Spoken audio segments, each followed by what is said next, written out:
Everybody's end times is not the same. Welcome back, family. May the Most High bless you on this blessed day as we off top. Give the Holy Spirit all the honor, the glory, and all praise and worship.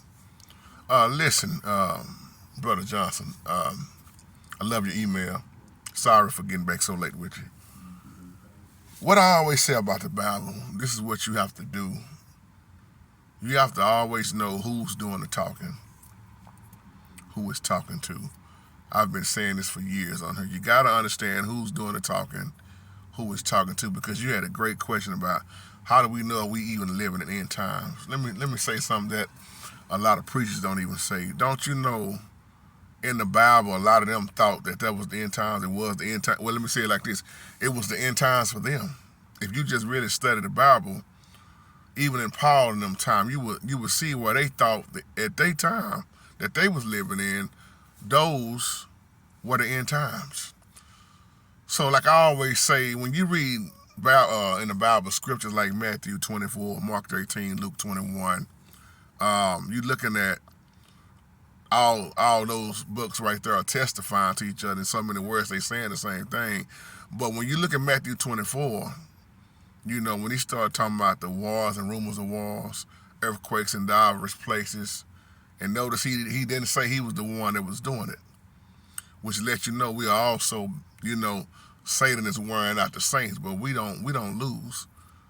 We get hit hard, but we don't lose. But my reason why I always say Mark 13, Luke 21, and Matthew 24, because he mentions the beginning of sorrows.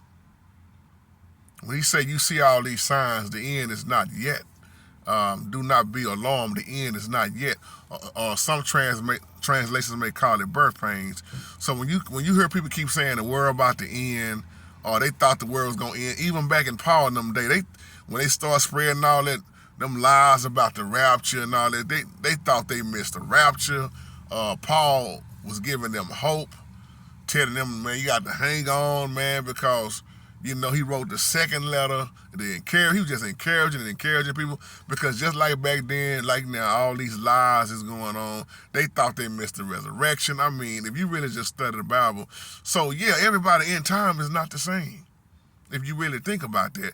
And I know some people understand this, but a lot of people, when they read the Bible, they oh man, this got to be talking about, in the future. A lot of things, let me say it like this. It's very important to understand the Old Testament first, the Old Covenant. A lot of people skip over that and trying to understand Revelation, trying to understand the book of Jude, and you ain't went through Daniel, you ain't went through Ezekiel. You don't even know who the Bible is talking about, because you're trying to apply everything to Gentiles, to Christians, and you miss the whole Judah, you miss Israel.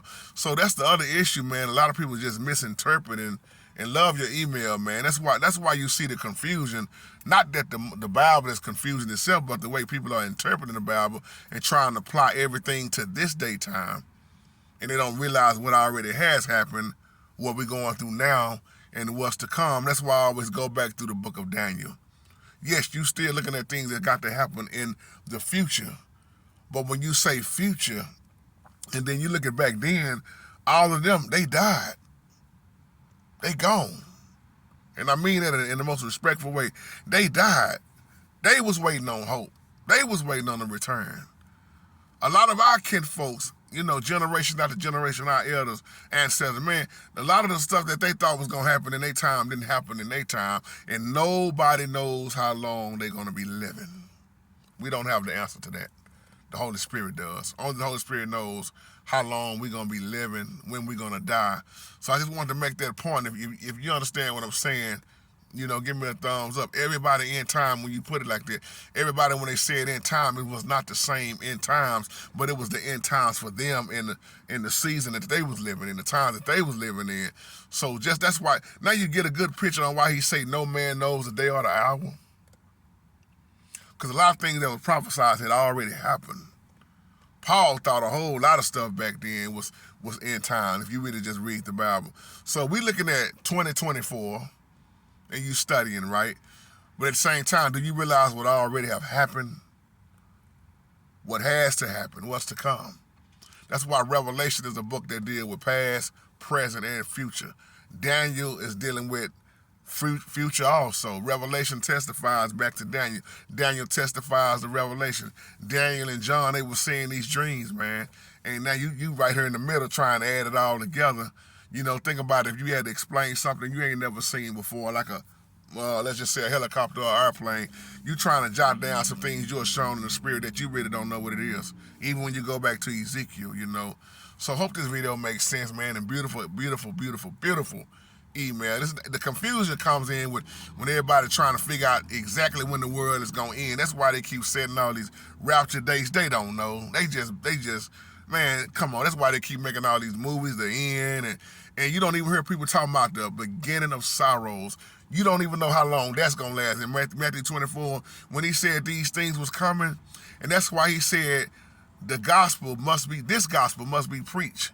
And then the end will come. I keep asking this question, have the whole entire gospel been preached to the whole entire world, all nations?